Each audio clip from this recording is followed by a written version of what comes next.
Why don't you fellows begin by telling us a bit about your professional experience and the board each of you is currently working with. Steve, do you want to kick off? Sure, Doug. Well, I've been in public transit for about 30 years. For the last 22 years, I've pretty much been a CEO in 4 different agencies of varying sizes. Those are York, Pennsylvania, Albany, New York, where Carm currently is, Pittsburgh, Pennsylvania, and now I'm in Nashville, Tennessee. So in terms of boards, our current situation here in Nashville is a little bit unique in that I actually report to 2 boards of directors. We have one for our Nashville Metro Transit Authority, which is our urban transit system, and that's a 5-member board appointed by the mayor of Nashville, confirmed by the Metro Council, which is a 40-member legislative body. Then we also have our Regional Transportation Authority Board, which handles mass transit for the 9-county region, including Nashville and the surrounding counties. That's actually a 38-member board. It's composed of the 9 county mayors, the 19 member city mayors, 9 governor's appointees, 1 from each county that belongs, as well as the State Department of Transportation commissioner. Carm, what's the CDTA makeup? Well, my board or actually my makeup, my background is a little different than Steve's. I've been in transit for 35 years, pretty much the only profession that I have known. I've been the CEO here at CDTA for a little more than 6 years. I've been here the whole 35 years. So I'm a one-trick pony, so to speak, which has its advantages and disadvantages. As far as the board makeup is concerned, I find it hard enough to deal with one board. I don't know how Steve navigates his way through the board relationships with 2. And even the size of our board is different. Our board is a 10-member board, all gubernatorial appointees appointed by the governor, with varying backgrounds and experiences that they bring to the table. We have no say in that appointment process. It's external to the organization. And it ranges 3-year terms, 5-year terms. They're staggered, so they come on and off at different times, which in and of itself is a bit of a challenge to keep everybody oriented and up to speed. And regarding boards and board relationships, I heeded some of Doug's advice from many years ago and have found my way on many community boards and organizational boards, so that I feel I have some experience on the other side of the table, and what it likes when you're treated well and what it's like when you're treated not so well, either by the chief executive officer or the staff of the particular organization. Well, you fellows bring a wealth of experience to this topic, and why don't we get into it? You know, in the best of times, it's not a piece of cake to build a really strong partnership with a board, any board, not just in public transportation. But over the years, what have you found as some of the hurdles that you have to overcome, some of the barriers, if you will, to building a really closed and productive and enduring partnership with the board? Just give us a sense of what makes that difficult, and why don't we start with you, Carm? You know, Doug, that's a great question, and I find that you have to constantly tell yourself that you're dealing with people. You're dealing with busy people. You're dealing, in some cases, with important people. They have demanding jobs, challenging jobs, and in our case, and as is the case with most transit boards, these are volunteers. They're not compensated for their time. So you have to remind yourself who you're dealing with, the situations that they face, and how do you make, as the CEO of the company, how do you make their service to the organization pleasant, professional, and rewarding? Those are all common sense sort of things that I find are easy to forget. I don't think they're hurdles if you're thinking about them and managing those processes all the time. But I think in the heat of the moment, the busy day, the busy week, the busy month, it's easy to forget. You're dealing with volunteers, important people who need to know that their service is worthwhile and is making a difference. You have to constantly tell yourself that. So you're saying they have ego needs, right? Normal ego needs. Normal ego needs that we all have. Yeah. And I guess in plain English, it's not so much feeding the ego, but working with the ego and understanding it, and staying in touch, having breakfast with people periodically, asking how they're doing, how are they feeling about their experience on the board, how are they feeling about their relationship with me. What can we do better together? Rather than just assuming everything is good, what can we do better together? What would you consider the most difficult aspect, Carm, in your experience of building a really solid partnership with your board? What, in your experience, has the highest hurdle been? I think the highest hurdle is trying to get everyone and keeping them on the same level. So the same learning level, the same experience level, and the same direction level, if that makes sense. Because people come in with varying levels of expertise, varying levels of understanding about who we are and what we do. Some of and Steve will remember this from his days here at CDTA, some of the members come in and, are as green as can be about transit, about transportation, about infrastructure. They may be, great lawyers and great accountants, but they have absolutely no idea what we do. And you need to have a good orientation process and a good learning process. So along the way, they can quickly get up to speed and don't feel left behind. Well, thanks, Carm. Steve, why don't you share what you've seen as some high hurdles, some barriers that need to be surmounted when you're building a partnership with your board? Yeah, I think I would dovetail exactly on what Carm's saying. It's not so much there's a technical barrier. The barrier is time.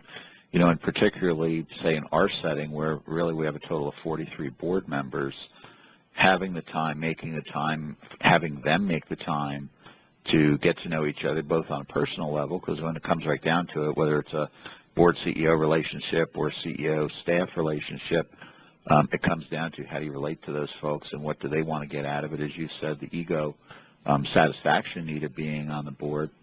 So that's a real challenge. And the other thing I think we're finding challenging in recent years with the increased focus on the transparency of public boards, something we all fully support. I mean, these are public agencies, and they need to be very public. But a lot of places, including here in Tennessee, are very restrictive on the level of contact members can have outside the public meeting setting. So very often, some of the challenges in board relationships that I found aren't specifically between me and a member or me and a group of members.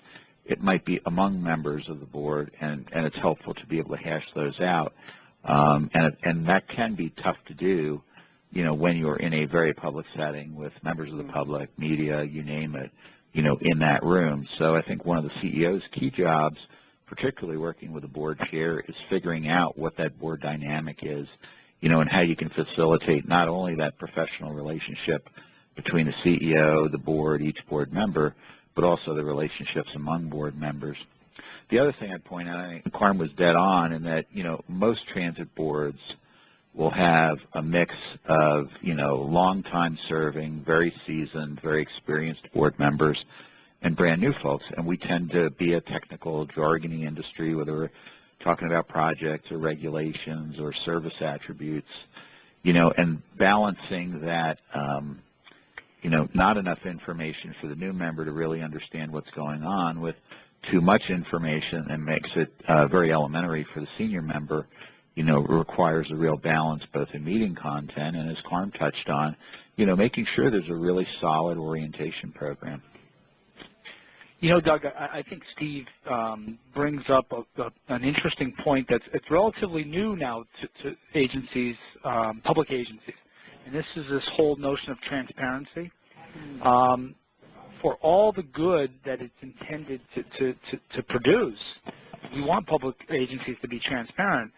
From a board perspective, I think it's made things a little bit more complicated, and not insurmountable, but it's made it complicated and difficult. And it's certainly gotten in the way, I think, of the whole issue of collegiality. I mean, in order to have, I think, a good, effective board, there has to be that feeling that we're in this together and we're all on the same page. When you're not in it together and you have people that aren't on the same page, boy, it makes life very difficult, if not discouraging at times. So the whole notion of transparency is relatively new, and I think just complicating things a bit. Fascinating. Thank you, fellows. Now, I want you to put on your counselor hats. Imagine we're sitting in a circle with a group of public transportation executives, what we call CEO-aspirants. They've got their eyes on the top spot. Talk with them now about what they need to know, what kinds of skills they have, what attributes will serve them well in going about the job of building a partnership with their new board once they've arrived at the CEO's desk. And Steve, I think we're back to you. So let's hear your advice and counsel to CEO aspirants. Sure, Doug. Well, the first thing I'd say is the good news is, compared to a lot of aspects of our industry, this doesn't require a whole lot of technical knowledge. I mean, Carm touched on it earlier. It's listening skills, it's empathy, it's understanding the ego needs. I think the challenge for folks who would be moving up into a new CEO role, they've never been a CEO before. Let's say they're a senior leader in a transit agency reporting to the CEO. Now they're moving up in that agency, or they're moving on to a different agency. I think their ability to move into that role seamlessly probably depends on the level and type of contact they've had with the board where they are. Some agencies are very CEO-centric in their board relationship. In essence, the idea that you don't talk to the board member unless you go through me or you're with me or what have you. Frankly, I don't subscribe to that at all. I believe it's important for me to know what those communications are for both the board and the staff people to share that, but I think it's very important for our senior managers to have a lot of contact with the board. If you don't have it, you can go into the CEO role thinking, well, the board's just a barrier to getting things done. I got to produce a lot of reports, and I can't get a project going, or I can't get an action done, or I can't get my budget through without these folks, and I don't necessarily see what they bring to the table. I think the more that current CEOs can have their senior leaders or future CEOs exposed to boards, the individual relationships, the way the board works is critically important. But when it really comes right down to it, I think the skills you're talking about are the ones that Carm and I have talked about, and frankly that you preach all the time. Understanding you're dealing with type A personalities, very busy, they want to contribute. You need to channel them in ways that they feel they can be effective, where they are effective. I mean, they're windows on our communities. So, and particularly in contrast with Carm, who's managed to keep his job for 30-some years, for those of us who move around to different cities, having folks who can quickly share with you and provide you that essence of a city or a region to understand how things gets done is critically important. So folks in the new, who are new in the CEO role, I think can really risk believing that, well, we put together a board agenda, we do the meeting, we got our stuff approved, and then we wait till next month. It's really a piece of your job as a CEO that requires tending pretty much every day. It would be very rare for me to look at my calendar and say, hey, here's a day where I didn't have some level of contact with a board member. How much of your time would you say on the average you spend on board affairs, including planning for your board, not just interacting? Sure. What do you think? Personally, I would easily put it at 15%. Okay. And obviously that's, there are some points in time. For instance, if you have a new member or two coming on and you're doing a fair amount of orientation activities or what have you, or you're doing board retreats, board workshop types of activities, that number might spike, and there might be a month or two when there a whole lot of other issues going on where it dips a bit. But if I were going to say I was normalizing it over, say, a year, 15% is probably a good average. Okay. Now, Steve, while we're still with you, what do you see as some really critical skills, and you might say attributes like personality traits that are critical to succeeding in working with the board? What appear to be at the top of the list to you? Well, I think communication and empathy go right to the top, and understanding what people are saying. Again, as CEOs, many of us will tend to be, okay, this is how it is, and this is what we're doing, and this is how it goes. At that level, particularly at the strategy level, it has to be much more of a dialogue, and we have to be able to give some. Negotiating skills, I think, are very important, particularly when you're looking at large boards. And, as you've said in the past, many are appointed from, different geographic bodies, or they represent different interests in the community. So very often you'll have maybe two or more different members who come onto the board with the opposite viewpoint on things. So, having the ability to be, for lack of a better word, that mediating presence, can be very important. And it's really just translating in, to me, finding out what that member needs, how they will be satisfied, what level of time, what level of attention, what level of information. I mean, it's something we work on very hard here all the time, is providing them too much written information in advance is as bad as providing too little. When we send 120 pages of reports to busy people, the tendency is, well, I'm not going to read all that, so I'm not going to read any of it. So, we're constantly talking and negotiating about what's the appropriate level of information, what do you need to see and in what format. So I think it's just those organization skills, listening skills, empathy, negotiating. And then the other piece is for folks particularly who have worked or who have had background in what I will call more of a militaristic type of an environment where, the boss rules, there's this tendency that, well, if the board says or the board chair says this, we have to do it. You're going to have some very powerful and very assertive board members, particularly board chairs, and the honest truth is they don't know everything about our business. So a CEO has to be appropriately assertive in saying, appreciate what you're saying, but here's 10 reasons why this is going to be a challenge. So doing that in a diplomatic manner, again, as Carm alluded to, in a way that preserves ego and preserves relationships, is critically important. So diplomacy is probably moving toward the top of the skill set. Doug, you got to be a diplomat. Steve's covered about. I'm sorry? I think Steve's covered about 5 chapters in his last answer. I couldn't agree with him more that sometimes you feel a little bit like a ringleader, and you're things come at you from several different directions. But at the end of the day, it's gauging, the skill. They don't teach you this in college.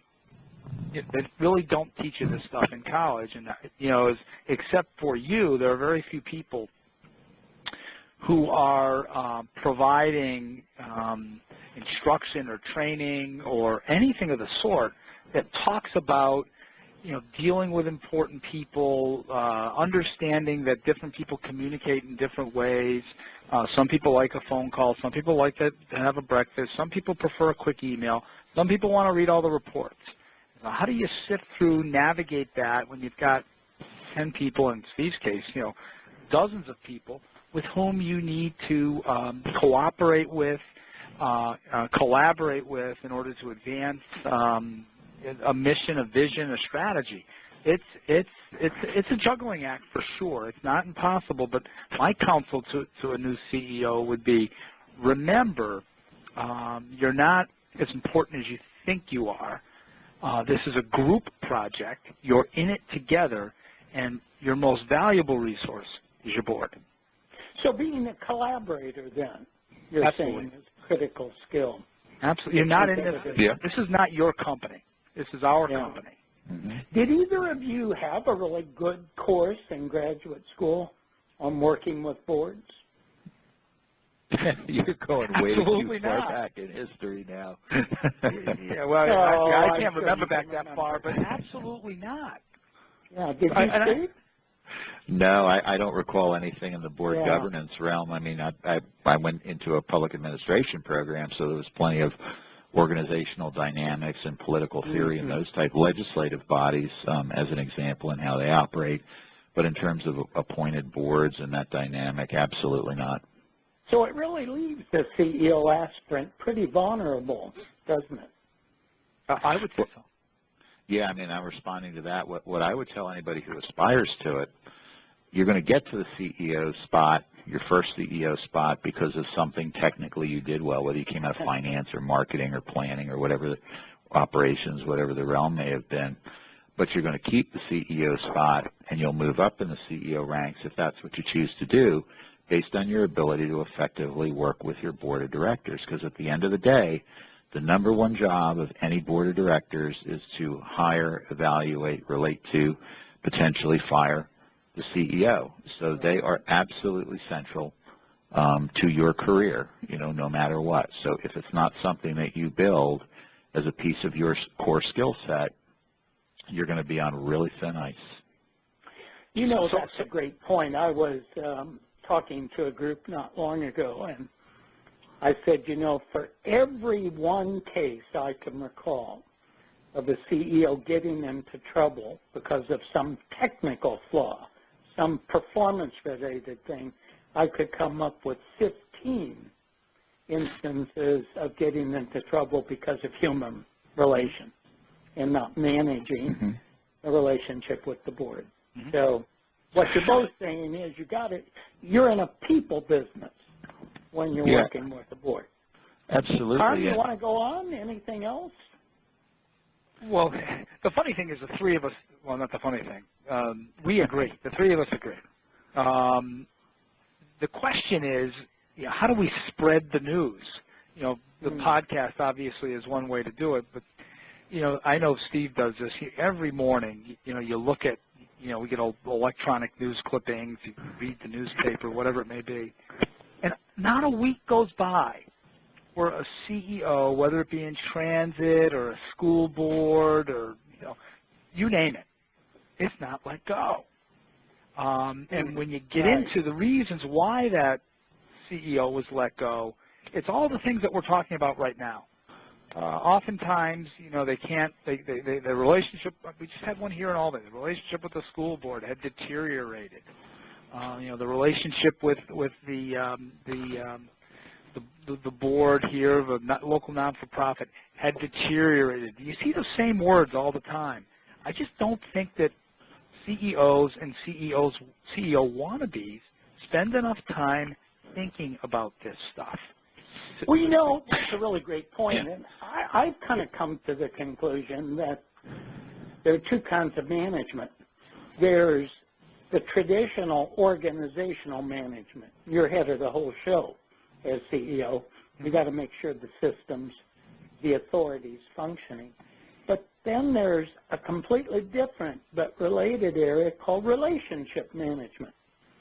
And if you focus only on system performance and forget the relationship piece, you could get into real trouble, right? You guys agree? You're a short timer.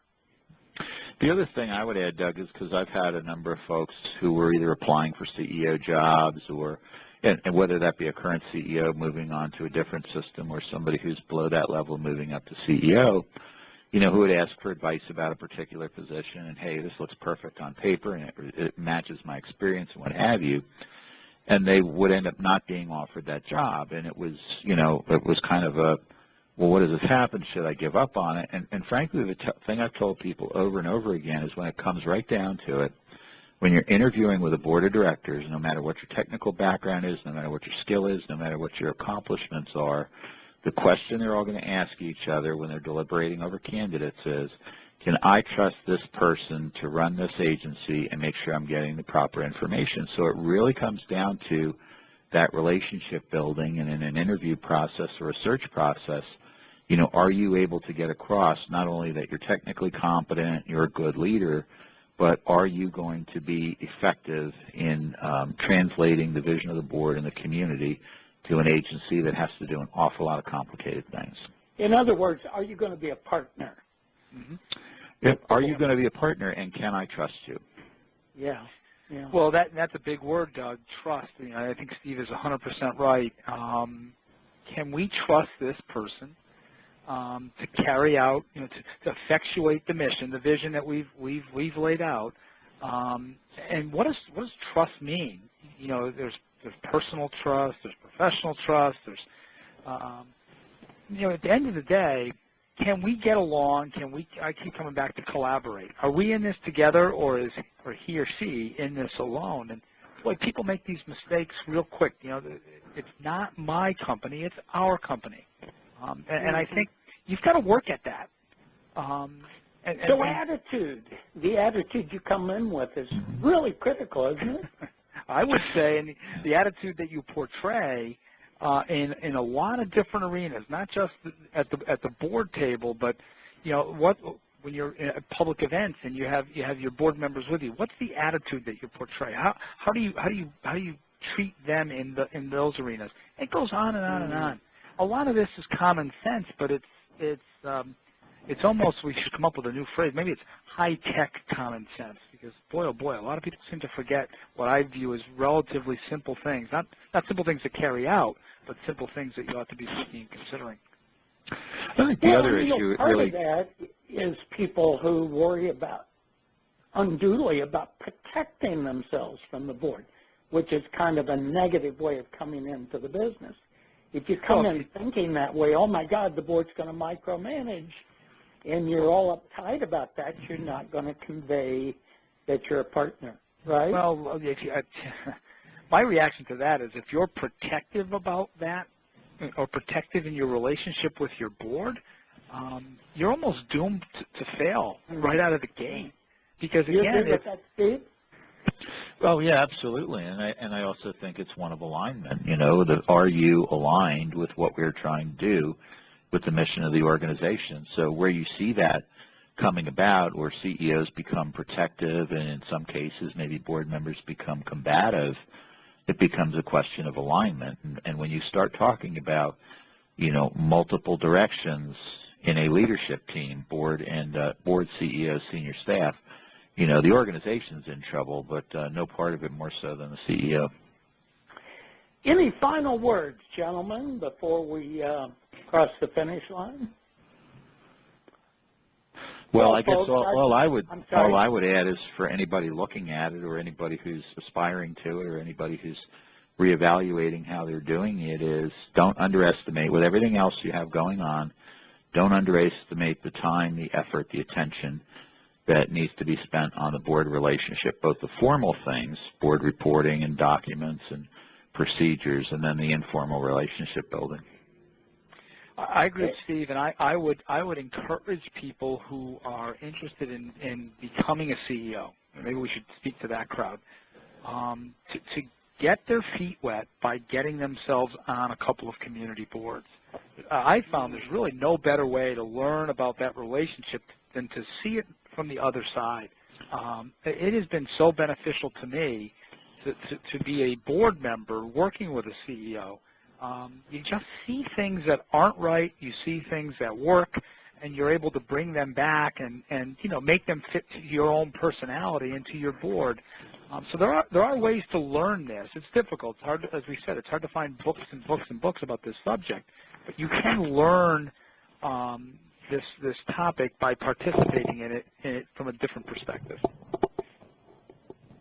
Thanks, Carm, Steve. Well, folks, I've been talking with two of the most seasoned, successful CEOs in the public transportation business, Steve Bland, Nashville MTA, Carm Basile, and Albany CDTA, Capital District Transportation Authority. I really appreciate your time, fellows. You shared some really important wisdom for CEO aspirants. Thanks much.